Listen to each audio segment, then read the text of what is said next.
Audio Jungle.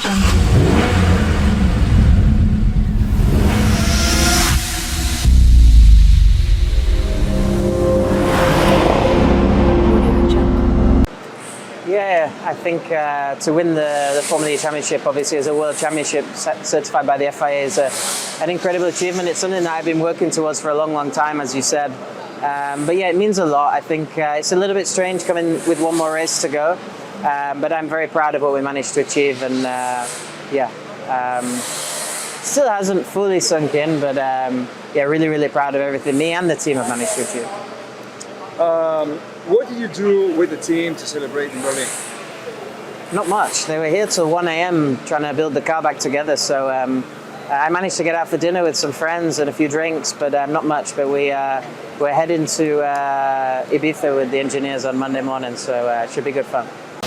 Sí, llegamos a Londres para la última carrera de la temporada 11. Abbiamo hecho un campeonato buono in general, con 30 puntos. Yo estoy relativamente contento con todo lo que se pasó, pero podemos hacer más. Y vamos a trabajar mucho duro para esa carrera aquí en Londres, conseguir algunos puntos importantes, y para nosotros vamos a hacer la diferencia para la motivación, principalmente para el próximo año. I'd like to end up with 100 points, so I need 18, which is doable, very doable. I'd like to be top 5 in the championship, but I don't sort of look too far ahead with those sorts of goals, because then you start focusing on things you can't control and just do the job along the way, and you end up where you end up, basically. So I think I'm confident of this circuit. Our car this year has been sort of notoriously better at the sort of twisty street circuits. And there's a lot of different surfaces here. It's a very tricky little track, and there's a lot of adapting needs to go on. And yeah, I mean, I just think that's good for me because it's difficult. So better drivers sort of shine, I guess. Yeah, I like the track. It's a massive challenge. Track position is key, so the one lap pace is very important. But I enjoy it. It's a very hard track to link up. It's very tight, a lot of different surface changes, a lot of different grip levels. So very hard to set the car up. But you need a lot of confidence around here to get the most out of the car. Jeff, this season we've seen the introduction of the Gentry Evo, a new world champion, the all-women's test, the rookie test, 16 races. How will you assess this season as a whole? So you missed the Evo sessions, you missed Mr. Beast collaboration. I can keep going and keep going. So I think this season's been a whirlwind, right? The first year of the Gen 3 Evo, first year we had all-wheel drive, cars accelerating to 100 kilometers, 30% faster than the Formula 1 car.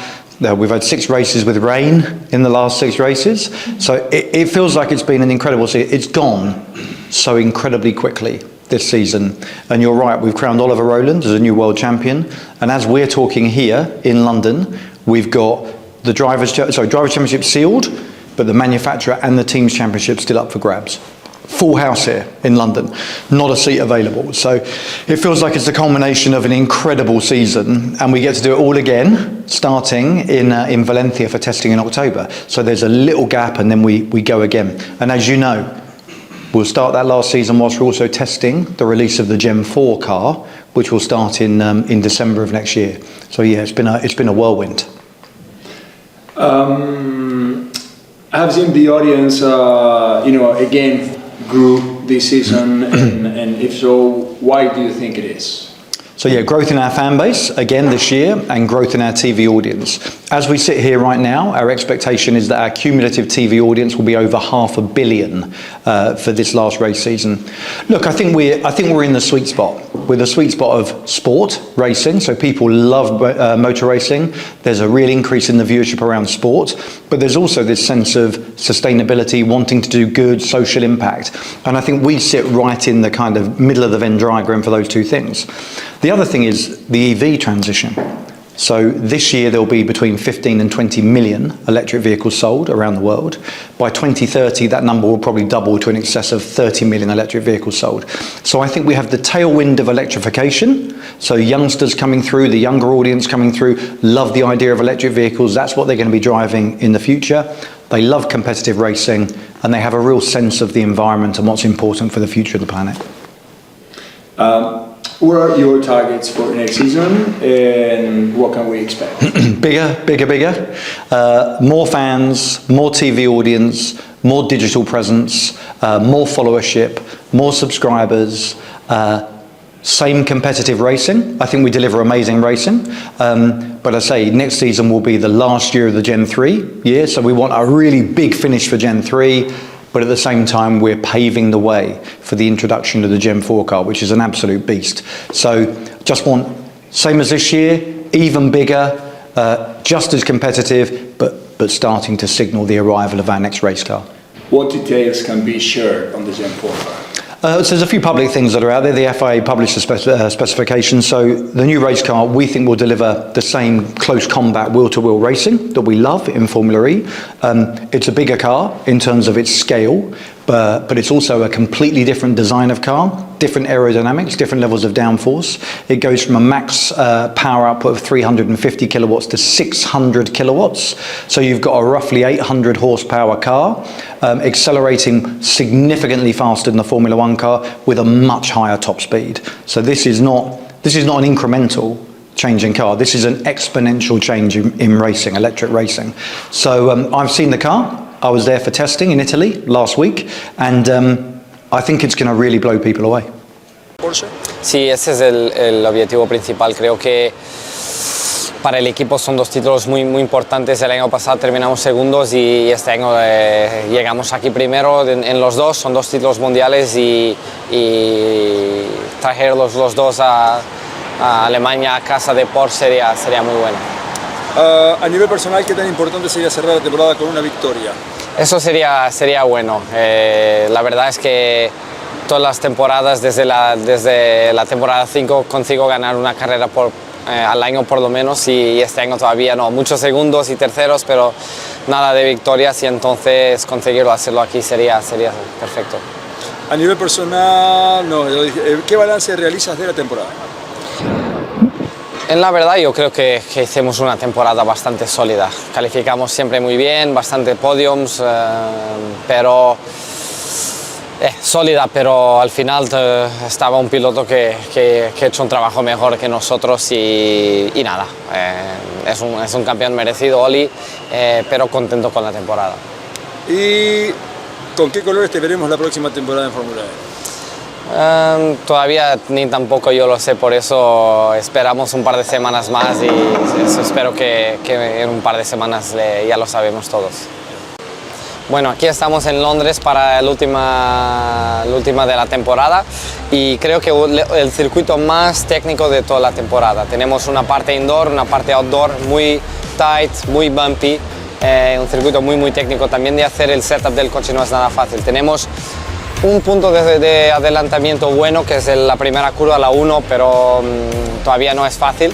Y luego un circuito muy técnico con curvas muy estrechas y difícil de adelantar. Una parte muy técnica es en el segundo sector, una dupla chicane que tenemos 10, 11, 12, 13, dos chicanes ahí, que es muy complicado, y luego la frenada para desde 6, que llegamos muy rápido, una frenada muy difícil. Tenemos ahí también el activation del attack mode y nada, vemos siempre unas carreras muy disputadas aquí con mucho caos, y creo que ese año va a ser igual.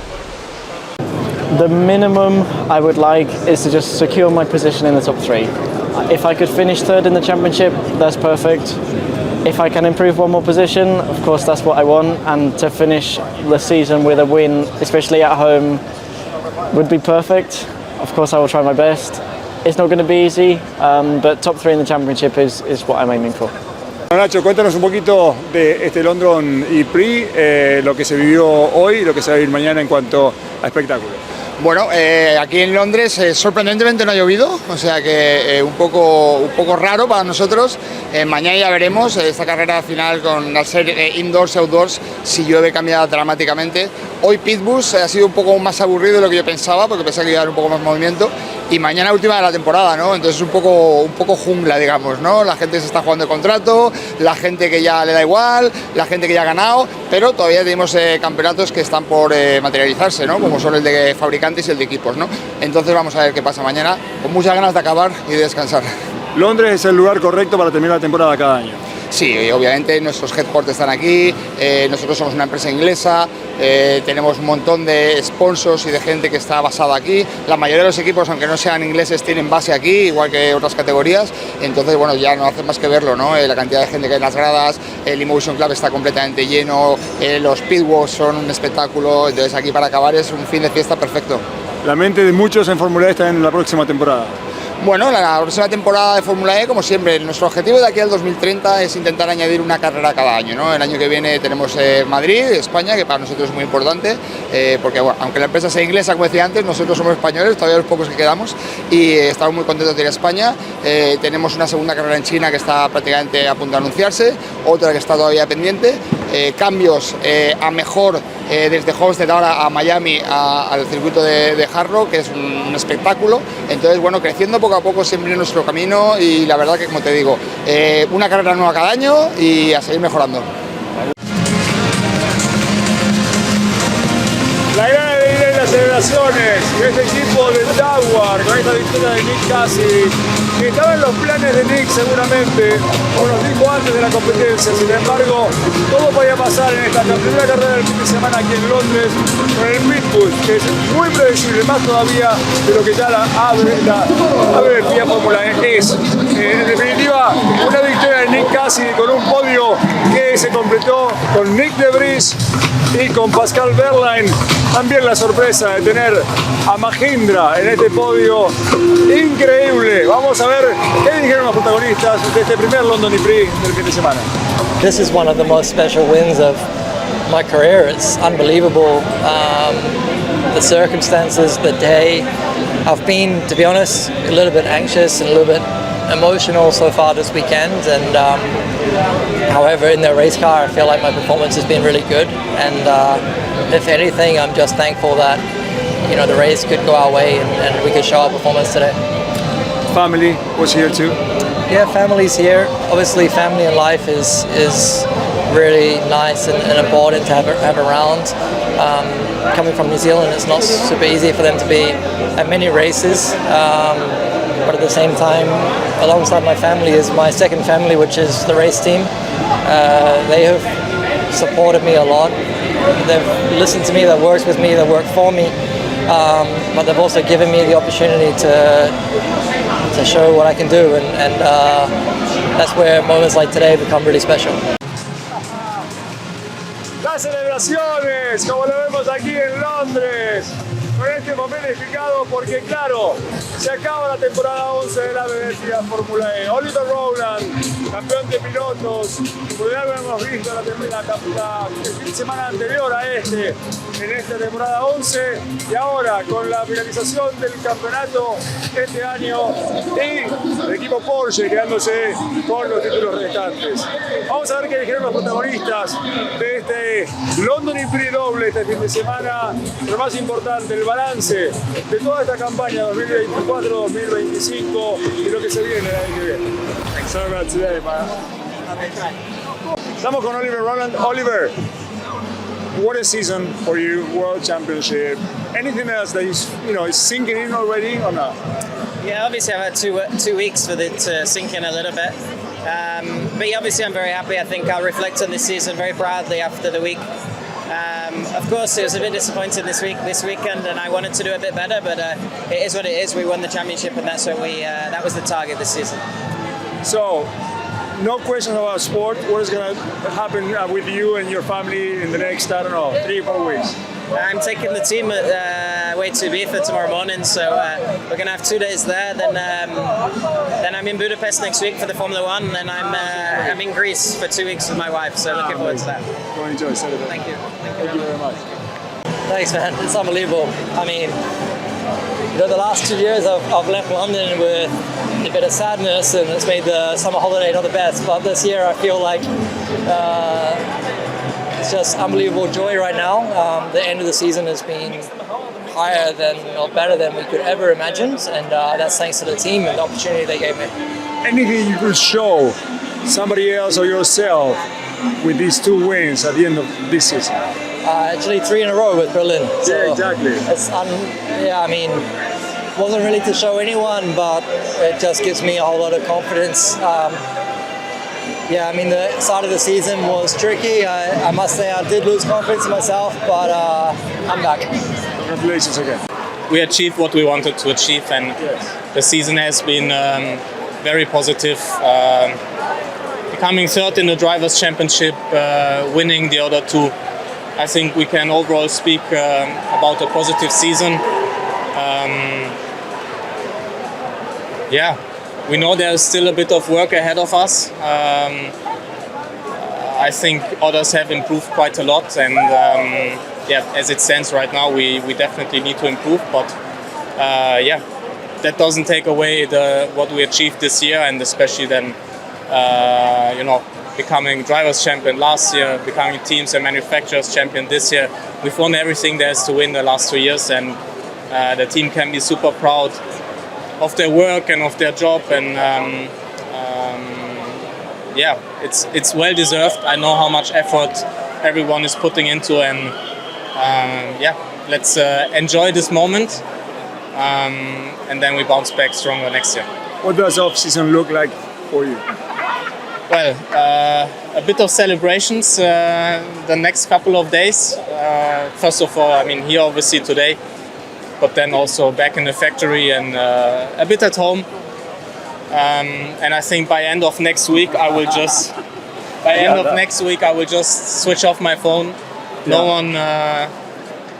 one dares to try to call me or send me a message or an email. You will not get me on the phone. That's the best thing you can do, actually. Thank you. Congratulations.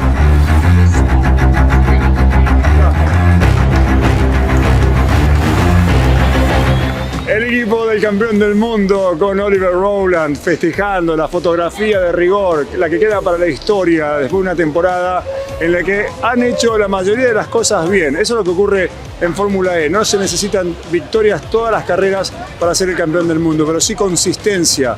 Dentro de lo que es impredecible la categoría 100% eléctrica, se necesita consistencia, tener la mayor cantidad de resultados positivos y al final levantar el trofeo del campeón mundial. Campeón mundial de pilotos Oliver Rowland, los dos títulos que quedaban en disputa para Porsche, el de equipos y el de constructores. Sin duda que cierra una temporada maravillosa de la ABB FIA Fórmula E y con muchas ganas ya de empezar a pensar y empezar a vivir la temporada 12. En octubre serán las pruebas de pretemporada, luego en diciembre, el primer fin de semana, viviremos la primera carrera de la temporada 12 de la Fórmula 100% eléctrica con el E-Prix de Sao Paulo. Desde aquí, desde Londres, por ahora, un fuerte abrazo para todos, que tengan unas muy lindas vacaciones del deporte motor 100% eléctrico de la Fórmula E y nos vemos en diciembre próximo. Un abrazo para todos.